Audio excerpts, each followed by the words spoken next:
మనసుతో దేవుని స్తుతించాలి, ఆత్మతో దేవుని స్తుతించాలి, శరీరంతో దేవుని స్తుతించాలి, ఘనపరచాలి, మహింపరచాలి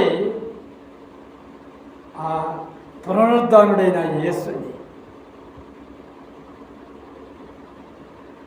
పునరుద్ధానుడైన యేసుని, మన కోసం రాబోతున్న యేసుని, మరణము గెలిచిన యేసు ప్రభుని నీవు మనసారా దేవుణ్ణి స్తుతించాలా? స్తుతిస్తున్నావా? ఘనపరుస్తున్నావా?